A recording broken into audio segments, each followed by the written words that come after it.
Hi, my name is Jose, and I'm here to show you how Qupath-to-LMD works. In a nutshell, Qupath-to-LMD is a web app or software that allows you to convert GeoJSON polygon files from Qupath to an LMD compatible format that allows you to collect tissue in any shape that you want. This is the web app and this is the main interface of it. But before we dig in, I want to open the first software, Qupath. Now here I already have a tissue opened. I've created a project and I suggest you do and add the images. That way you can save your annotations with it. This is an H&E staining of a tonsil tissue. However, you can open many kinds of images with Qupath, multiplex immunofluorescence, immunohistochemistry, and of course H&E. And there's many formats that Qupath can open. We also like Qupath because it's very fast, scalable, so it can deal with very large images, and it's very user-friendly. All right, so let's say I want to collect two different kinds of tissues. I want to collect these immune germinal centers. I'm actually not sure if I'm pointing to the right place, and some of the stroma. But in principle, anything that I can recognize with my own eyes, you can annotate and you can collect with a laser microscopy. All right, let's zoom in. As we zoom in, we see the different layers of the pyramid that's being loaded. All right, I think this is a good enough level of zoom. See that this tissue really went through a lot. All right, so the first thing you have to decide is what is one sample going to look like? Well, what I mean is, okay, what do you want to measure in the mass spec or nucleic acid assay, and how many will you do? Now, that is a question up to you, but right now, let me say I will collect 2 replicates of the germinal center and 2 replicates of the stroma, just to keep it simple. So I'll have to create 1 Qupath class per sample. So here I'll click the plus button and let's say germinal center 1, germinal center 2, stroma 1, stroma 2. Right. Then, as easy as that, I will proceed to annotate. And these are all the annotation functions that Qupath allows. I particularly like the brush better because it really flows with the mouse. Now, putting aside all the biology of the germinal center, let's just say I wanted to collect this because it is important for my project. I can not only collect, I don't know why that one disappeared. I might have it hidden. Okay. Oh, I know what's going on. So if you cannot see your annotations, these are the annotation options. This allows you to see the annotations. This allows you to see the filled annotations. Let's keep it like, let's keep it like this for now. Let's say another option you can have is like you can collect many different shapes to the same sample for the same mass spec readout, for example. What you do in that case is you grab all the annotations that you want for one sample and you classify them for one of those classes. You can have as many or as little, at least minimum 1, of these shapes per class to be able to collect them. All right, here I see another one. I will again draw my circles. I will now show you a little tip so you can be really consistent with this. Because here on the left, you can see how much area I'm collecting. And this more or less, we can tell how many proteins or how much protein content is in there. If you go to Objects, Annotations, and Specify Annotations, you can really specify exactly how big of a circle or a rectangle that you want to have. Let's say I want to go a little bit bigger. Okay, that is way too big. Let's go a little bit smaller. That's still too big. Yeah, there's a little back and forth, but we can delete this one. We can delete this one. We can actually delete these ones as well. If you ever want to copy one of these shapes, you can go Shift D, and it will automatically create one on top of the ones you did. All right, now let's select these. Now you can select them in the menu here in the left. Excuse me. You can select them in the menu here in the left, but you can also select them with selection mode. This, and you can see how they're now all dotted lines. I'm gonna actually pick a square, and this line is also dotted. You will select any of the shapes in there, and then I can actually classify them. All right, we have our germinal centers classified. Let's get some of this stroma, and here, oh, I have to turn selection mode off. Here is a very similar, approach. I will just collect. One thing that we notice is that, for example, if I want to collect a very thin layer of tissue, a lot of users will perhaps collect like this. And what you have to be aware of is that these kind of very long shapes are very hard to collect on the LMD. These kind of shapes tend to just flop behind the membrane, and it will be very hard for you to collect these kind of shapes. If you do want to collect, let's say, for example, this interface, that's actually a much better example than just stroma. I would much rather suggest that you create a series of smaller chunks of tissue, and then you can group them up together.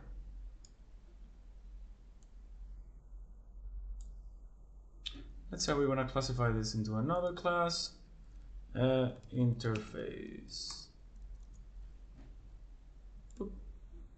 And selection mode,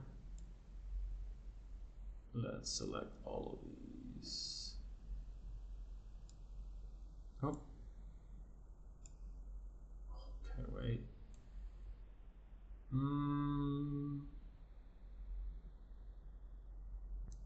There we go. We select the interface, we're done.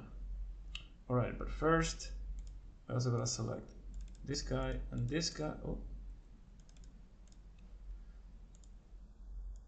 And them here, and let's collect over here as well. Now this is just arbitrary. You can really collect anywhere, and I will go into what is important in terms of the distances for collection. All right. Now, let's say you have done all your classes and you have annotated your classes, and you would like to start cutting soon. The first thing you have to do is provide at least 3 calibration points. These calibration points are critical for the LMD microscope to recalculate these shapes for the laser microscope, because this might be from another microscope and the coordinate system might be entirely different. What is a good calibration point? Something you can recognize well, both in your image and in your tissue. Now, this is very easy because we're looking at H&E image in bright field, and most likely our tissue will look exactly the same or very similar. However, be wary that if you perform immunofluorescence or immunofluorescence imaging, what you see in the image might not be the same that you see when you actually put the tissue in the laser microscope. We do recommend that for very transparent tissues, you can etch little marks on the membrane slide, and And that way you can always see this by the autofluorescence. All right, let's mark 3 calibration points. I will zoom in because I think this is a good spot. I will these 3 circles to our annotation. This little menu will pop. I'll click add.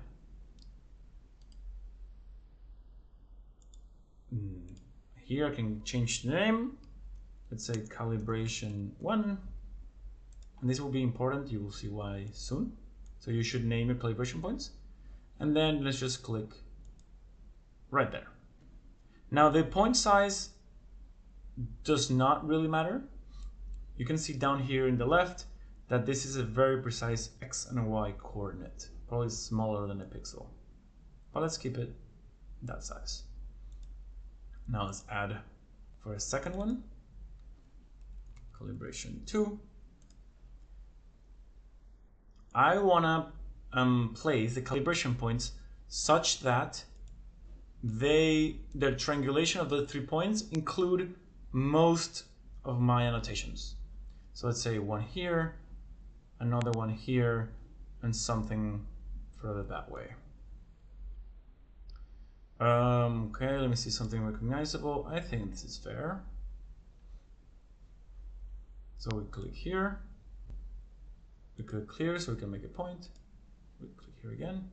And let's click there. Beautiful. All right, let's zoom out. Let's go back to the thing. Okay, this seems quite easy. Maybe one of these. Usually these little tissue islands are quite nice to do this. Calib 3. And choose the points and here. All right, that's done. Do keep in mind, which I think it's a very useful thing to keep in mind, that if your tissue is massive, like this one, this is a whole slide, and you do want to collect, let's say annotations in this side of the tissue, those calibration points will not work. They're too far, and the distortion will change these. I mean, maybe these are big enough, and if you're not caring enough about the resolution of your cuts, maybe they work. But if you're cutting small things, let's say single cells, the further away, the more challenging the alignment becomes for the LMD. So you should always try to have calibration points close to your annotations. What you can do is add a different set, and I will add this here, calib 4 of calibration points. And just for the sake of demonstration, I will add it. Okay, I actually like it here. Boop.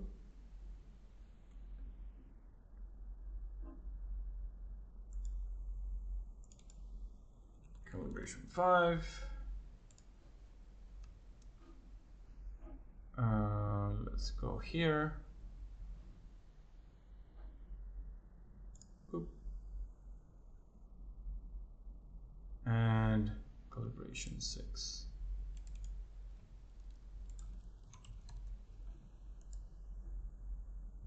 And let's okay, I think this is easy to find. There we go. All right, and let's just categorize them far away. We do have to classify all of them, otherwise it won't matter. Okay, now that we have selected or annotated our tissue and we have cleared the calibration points, we are ready to export the shapes. Very simply, you go to File, Export Objects as GeoJSON. A little menu will show up.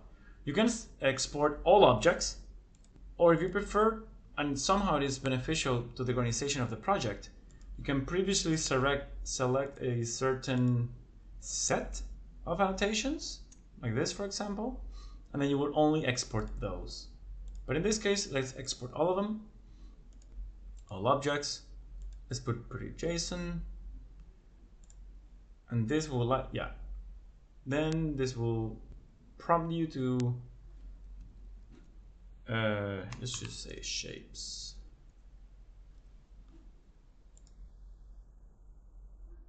Okay, you can see that the 24 objects were exported. Now we're kind of done with Qupath.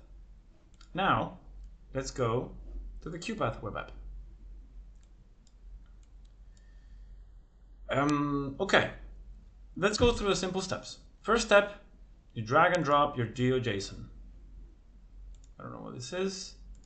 Desktop, Qupath project, shapes, GeoJSON. Then we enter the first 3 calibration points. Calib 2, Calib 3. Load and check. Nice. Here we see that 44% of the polygons are within the calibration triangle. Keep in mind that we also have the big shapes outside of these 3. This is also a good reminder that you will need to go through this process twice to cut both sets of polygons. All right, the next thing is to copy paste and check the samples and whales scheme. The samples and whales scheme is simply telling the software or the app where do you want to put each sample on your whales, your collection plate. Now, the format is, and I will actually copy and paste this because I think it's useful. This is already referring to the whales we will collect then. Now, first of all, I want to check my Qupath annotations because I will most likely already forget them, and they do have to be the same. So GC1, GC2, Stroma 1. Let's copy paste this. Let's put this in C9. Stroma 2. What else are we missing? Interface, which will go to C11. I'm actually not sure if it's far away, but I would include it to keep the same samples and whales. Okay. Now we can also take a look at all of them. This positioning should not matter. Oh, commas do matter though. We can check. QC is done. And that's pretty much it. You click process GeoJSON, create contours, and you process. Now here you can see a very quick preview of what is going to be cut. You see 3 X's where the calibration points are all my little shapes, and you can see the massive shapes very, very far away. Wonderful. Now let's download the contours file. Okay. And we can run it again and download the 384 plate scheme. Now this plate scheme, let me open my downloads.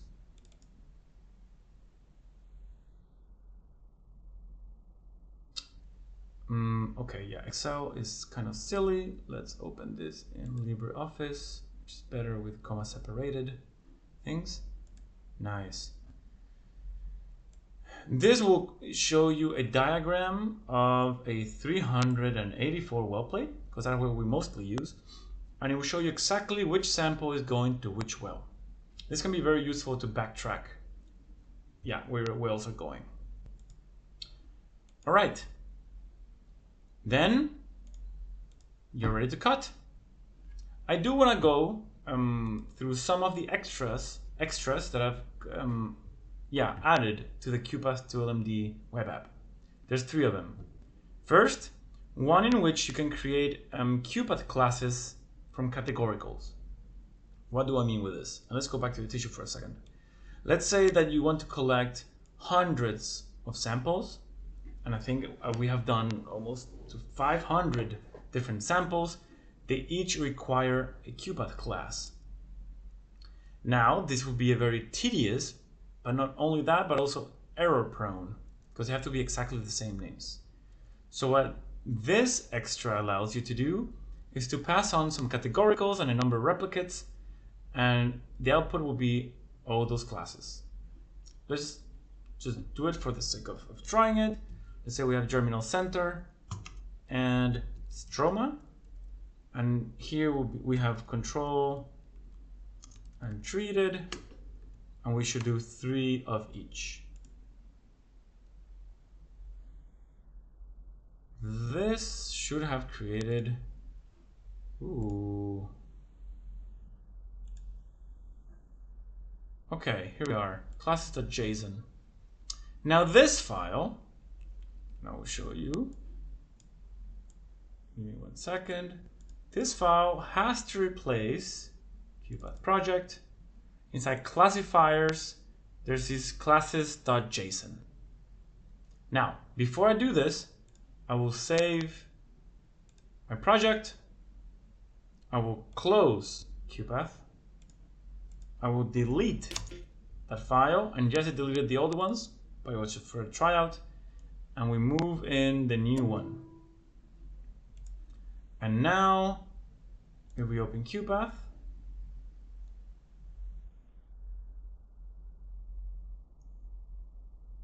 and now, if we open Qupath, there we go. Let's drag the project. We can already see that the germinal centers, control, and treated times 3 replicates have all been created. And this can, this can save you a lot of time and human error later on. Another thing that helps is to create the samples and wells, which can also be quite tedious. It creates some defaults. One of the defaults we like is that the wells are spaced, so you see it's 3, 5, 7.